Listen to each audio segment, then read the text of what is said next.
camioneta y en un lugar oscuro y sin recursos y no era un hospital. Esto es todo bastante para generar pánico o llevar error, porque no es ni siquiera posible, digamos, como negocio. Así que este tercer mundo que está vinculado a la trata no es un mundo en el que nosotros como Argentina nos tengamos por ahora que preocupar ni que prestar atención.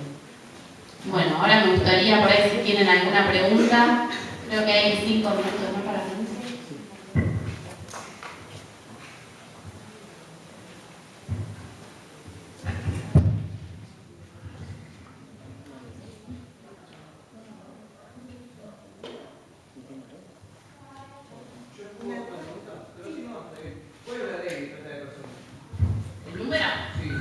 El número es 26364, que es del año 2008 y fue modificada en el año 2012 por la 26842, pero igual la ley de modificación no es la con la que tenés que buscar, buscás con 26364, pero está modificada porque la primera redacción del delito distinguía entre víctimas menores y mayores de edad. Si eras mayor de edad, deberías probar determinados medios de homicidio, es decir, que la víctima estaba ahí en contra de su voluntad.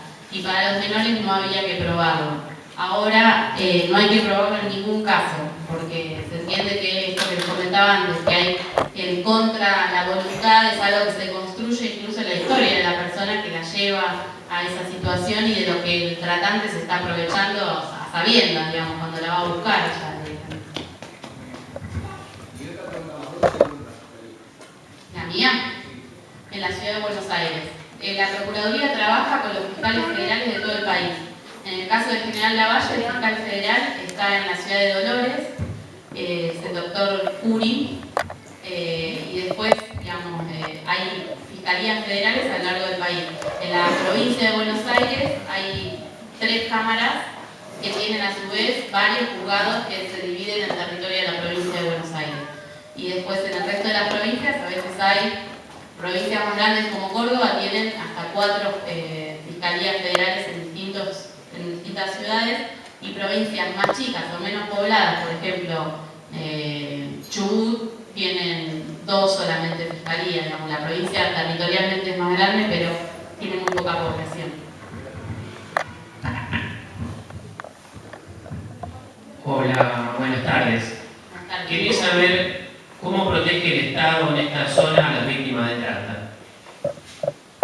Bueno, el Estado Nacional tiene un programa nacional de rescate y acompañamiento a víctimas que depende del Ministerio de Justicia de la Nación y interviene hasta el momento de la declaración testimonial de la víctima en el juzgado.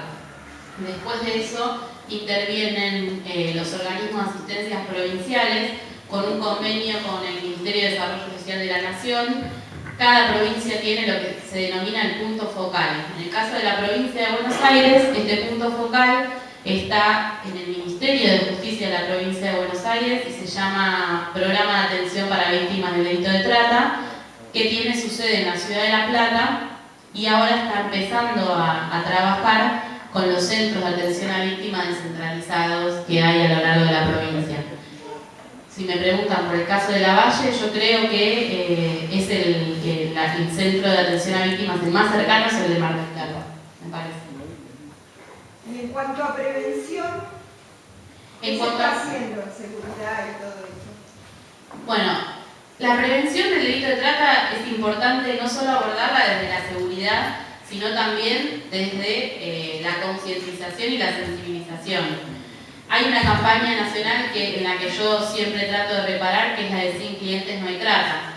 Y es que, digamos, mucho de la concientización pasa porque se empiece a menguar con el consumo en prostitución por un lado, y también ser responsables en el consumo o en las cadenas productivas que usan en general mano de obra esclava. Más allá de la campaña Sin Clientes No Hay Trata, que es muy importante porque no tiene que ver con seguridad, sino tiene que ver con concientización y educación, el Ministerio de Educación de la Nación aprobó ya hace 2 años incluir dentro de las currículas educativas también un bloque de trata de personas, que también me parece que es una medida de prevención muy importante desde el lado de la concientización. Y desde el lado de la seguridad, acá veo que hay varios representantes de las fuerzas federales. Todos ellos tienen, las 4 fuerzas federales tienen también una división especializada en el delito. Y específicamente las 4 fuerzas, sus divisiones especializadas, conforman una mesa de trabajo y también tienen un sistema que se llama SISTRATA. El SISTRATA es un sistema en donde cada fuerza, cuando actúa en un caso, hace un allanamiento o hace alguna tarea, carga esa información. Y esto es muy útil a la hora de la prevención porque cuando uno, como fiscal, ve que un caso tuvo varias intervenciones de las fuerzas y algo anda mal porque no está, digamos, el lugar sigue funcionando, ya sea un prostíbulo o si es un taller clandestino, también sigue funcionando porque se sigue denunciando. Esto es una alerta especial a la hora de ver cómo se encarga la investigación y funciona de alguna manera como otro elemento de prevención. Creo que igual la denuncia es la forma de prevención que nos está funcionando más. Hay una línea gratuita y anónima de denuncias para todo el país, que es el 145. El 145 uno puede llamar cualquier día y a cualquier hora para hacer denuncias, no tiene que dar sus datos personales, y esas denuncias son todas canalizadas a través de la Procuraduría, donde yo trabajo, y después son judicializadas en todo el país. De esta forma se intenta evitar la intervención, que a veces puede ser negativa, de la comisaría del lugar en donde está sucediendo el hecho, porque si bien no siempre sucede, sí es cierto que los lugares funcionan y están a la vista de todos, y entonces la investigación puede llegar a ser más fructífera si uno trabaja con fuerzas que no son las que tienen la presencia territorial en el lugar. Así que el 145, que es un mecanismo, yo diría, de aviso, donde la sociedad, la sociedad civil llama y avisa que algo está pasando, algo raro, no necesita aportar ningún dato concreto, simplemente decir, en tal domicilio está sucediendo esto. Eso activa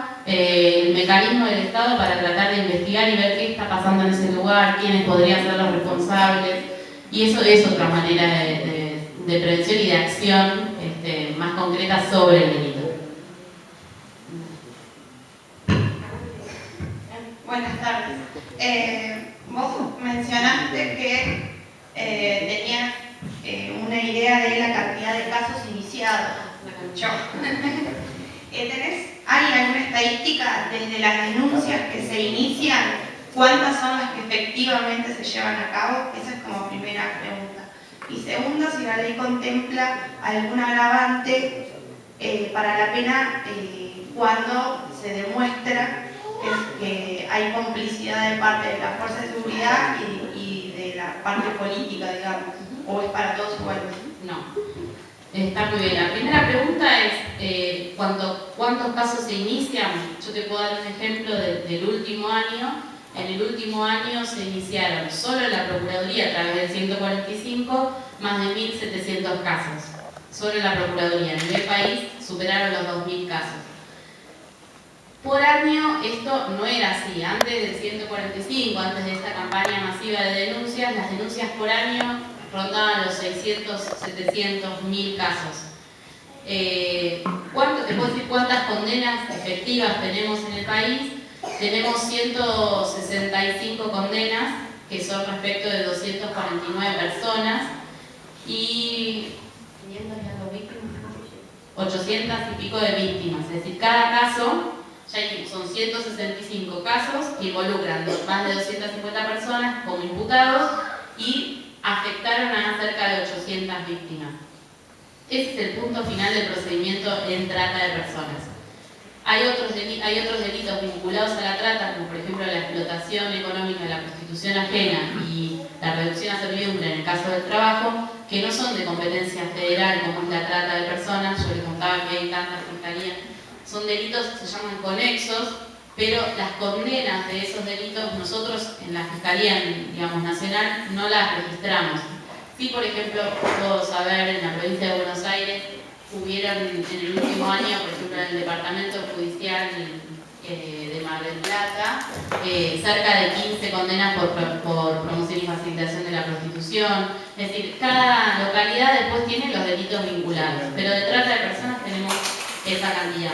Y parece poco, o por ahí no diría, uy, no son tantas con relación a las denuncias, pero a nivel mundial la ONU todos los años hace una publicación diciendo cuántos países, cuántas condenas tiene cada país. Y Argentina en el año 2015, en la publicación que correspondía con el 2014, fue el cuarto país a nivel mundial con más condenados en el año. Con lo cual, si bien uno piensa que es poco, es un delito que es complejo, la investigación es muy difícil y en general se logra detectar o se logra imputar a una banda, a una organización vinculada a la trata de personas después de muchas investigaciones infructuosas. Muchas o pocas, pero siempre hay una investigación anterior que falló.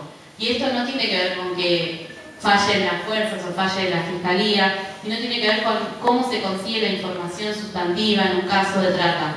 Es difícil, depende de que las víctimas se animen a hablar, depende de que exista prueba anterior. Muchas veces en un caso hay que ingresar al domicilio rápidamente porque pensamos que es un menor o hay una persona privada de libertad, y ese ingreso rápido hace que pierdas prueba, pierdas posibilidad de generar prueba para involucrar a otros. Y con relación a los funcionarios, sí es un agravante.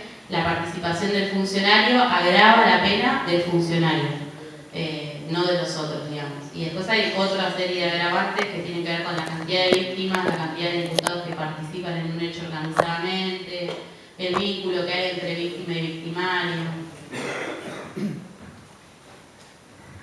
Muchísimas gracias. María Alejandra Mangano.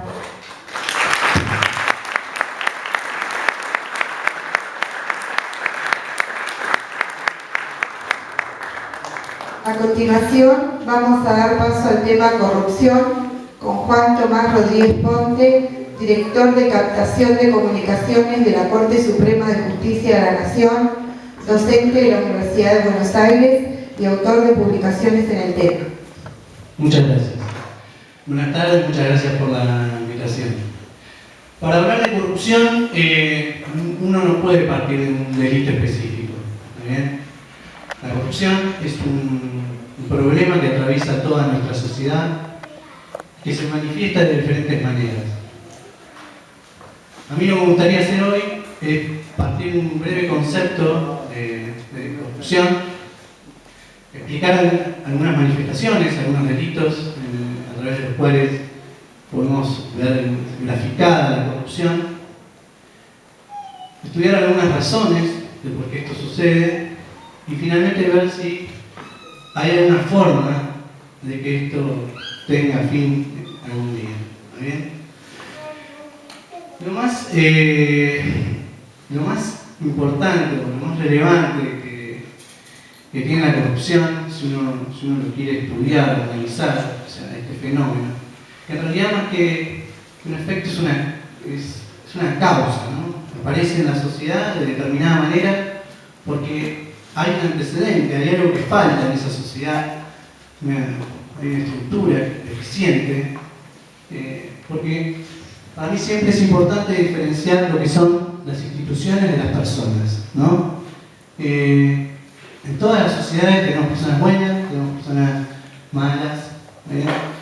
Nosotros lo que tenemos que tener son instituciones que permitan que las personas se desarrollen, y que estas personas, que en general, cuando hablamos de corrupción, prestan un servicio público, puedan tener controles.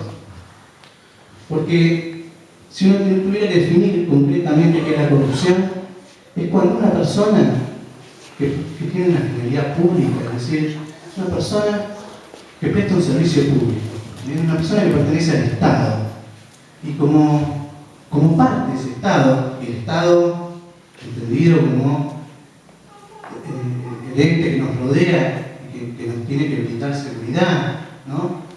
Entonces, una persona decide formar parte de ese Estado. Cuando una persona decide formar parte de ese Estado, está tomando la decisión de cumplir una finalidad pública. Cumplir una finalidad pública es prestar, es decidir como plan de vida prestar un servicio. ¿Bien? Entonces, uno pasa a formar parte a a tener un rol social. La corrupción, o los corruptos, lo que hacen es desde ese rol social, desde esa confianza brindada por la sociedad a través de un cargo, lo que hace esta persona es defraudar esa expectativa, es defraudar a cada uno de esos ciudadanos que le depositó su confianza y utilizar ese poder otorgado por el Estado y por la sociedad y desviarlo, llevarlo hacia un beneficio de un tercero o, peor aún, a un beneficio propio. Entonces ya esa persona ya deja de cumplir ese rol que tiene asignado y lo lleva hacia otro camino. Y la consecuencia inmediata de ese desvío, además de defraudar esa expectativa puesta en el cargo, ¿está bien?, es un impacto directo, porque cuando uno desvía el poder que tiene, ahora vamos a ver los delitos cuáles pueden ser, pero cuando uno desvía eso hacia un lado, hay algo que queda desprotegido. ¿Está bien? Entonces, una de las cosas que se dice de la corrupción es que no tiene víctimas visibles directas, ¿está bien? Porque justamente la corrupción atraviesa toda la sociedad. Entonces, no es como en un robo, que una persona va con un arma y roba a otra, entonces ya tenemos muy claro, tenemos la persona que roba y la víctima que es desapoderada, ¿está bien? Lo que hace la corrupción es que no se ve directamente la víctima, porque en definitiva es una denegación de justicia, es la falta de fondos en determinado lugar, que se dejó de construir una casa, porque el funcionario se quedó con ese dinero, fue desviado para otro lado. ¿Bien?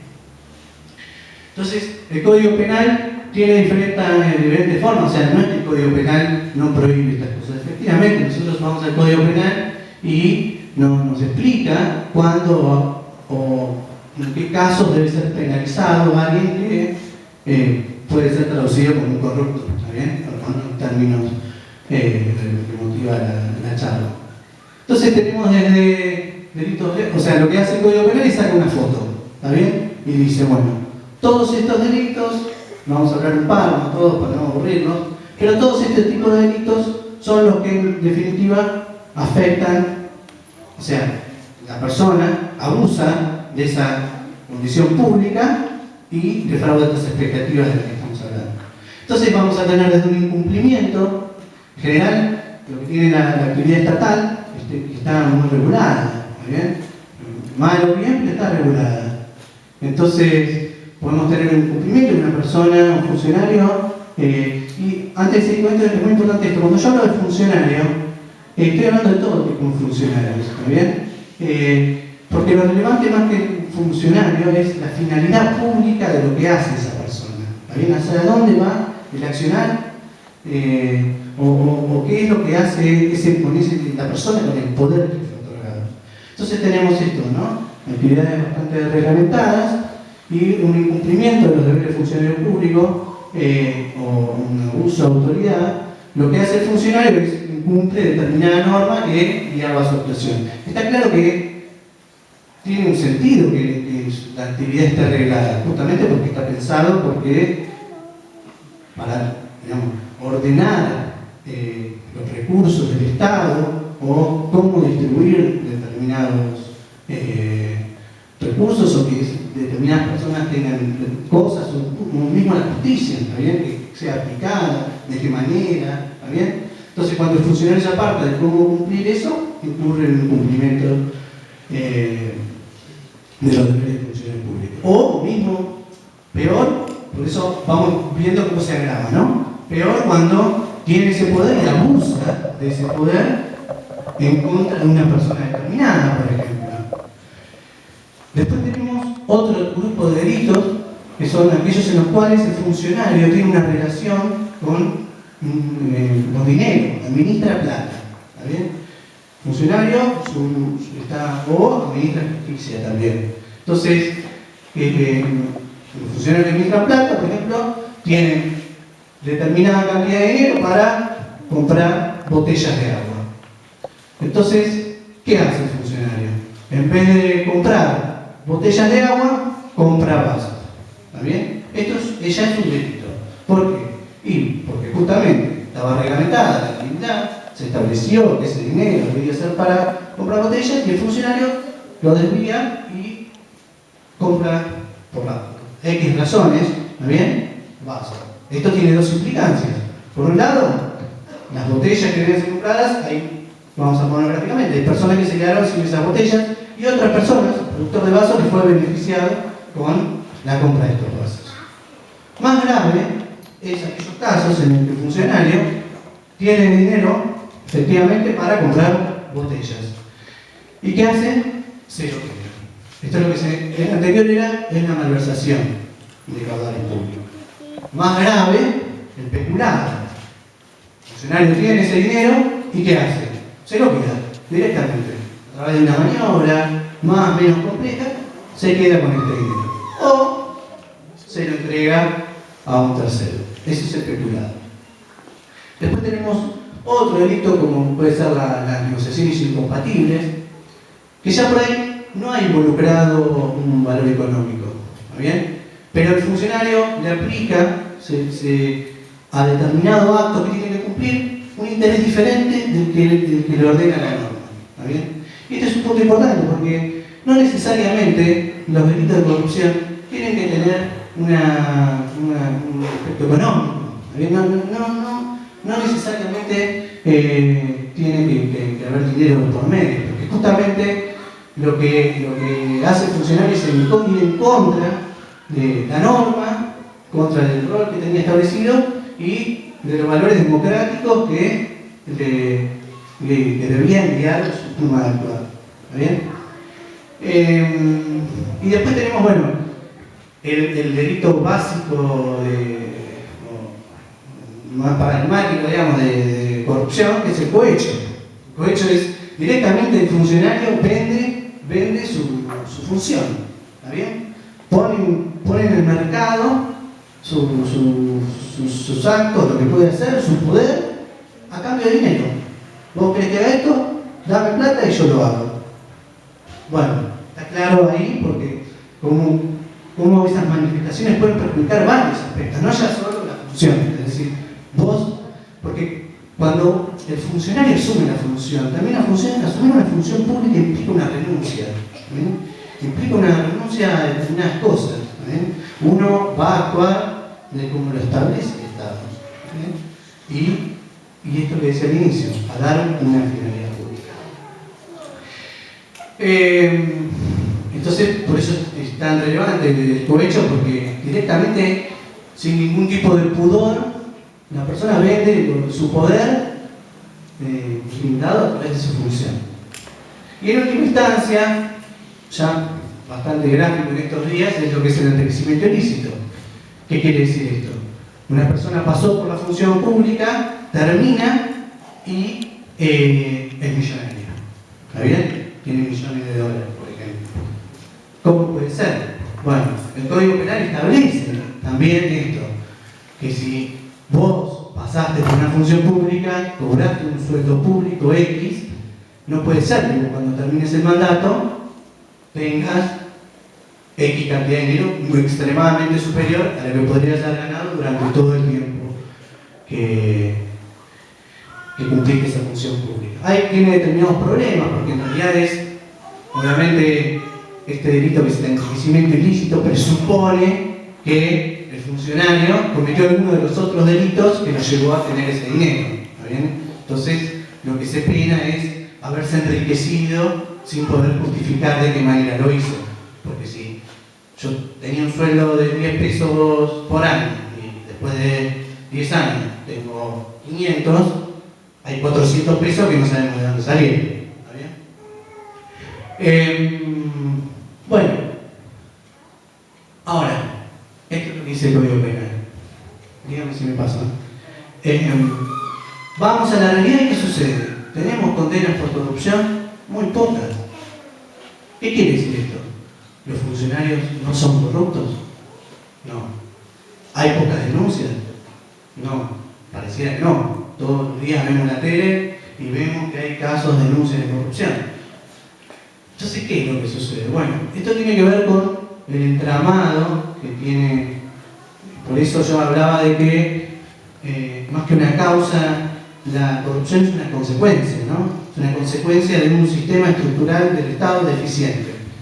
Entonces, si uno tuviera que analizar, ¿de quién es la culpa de la corrupción? ¿Es de los políticos? Porque ponen en venta o no cumplen las finalidades públicas que tienen a su cargo.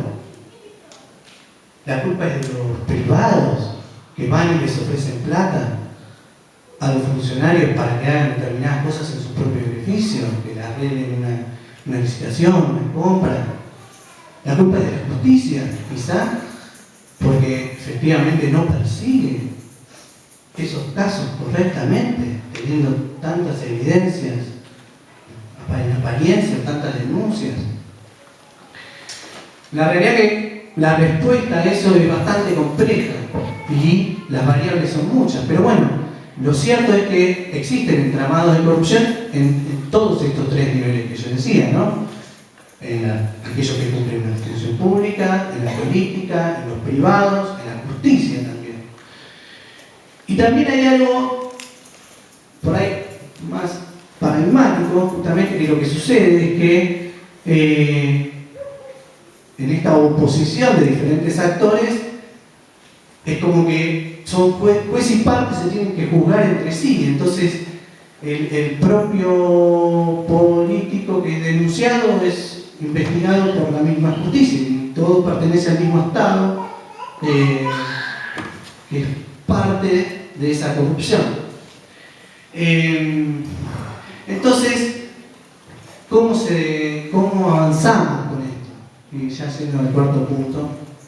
Bueno, yo lo que creo es que, como dije al inicio, ¿no? hay que generar estructuras a ser ocupadas por personas malas. ¿Qué quiere decir esto? Hagamos estructuras que puedan ser ocupadas por personas que son corruptas.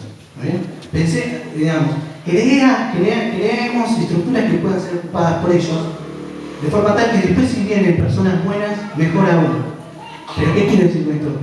Hay que generar estructuras que tengan controles, que tengan transparencia, de forma tal que separar esto, ¿no? Separar a las personas de las instituciones. Entonces, que si la persona ingresa a esa función tenga tantos controles, tenga que dar tantas explicaciones de sus actos que no se puede apartar por más que quiera hacerlo. Por eso son muy importantes las políticas de transparencia de los actos del gobierno, de los actos públicos, de los actos jurisdiccionales de los jueces. Cuanto más está en exposición,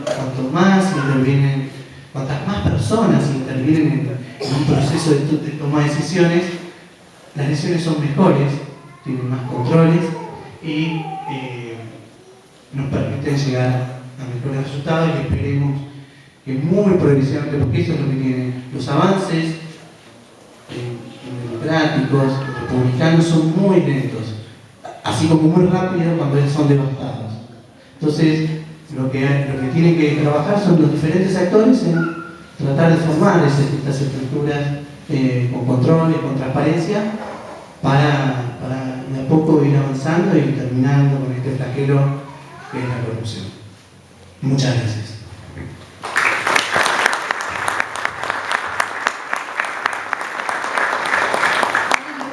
¿Alguna pregunta, una consulta?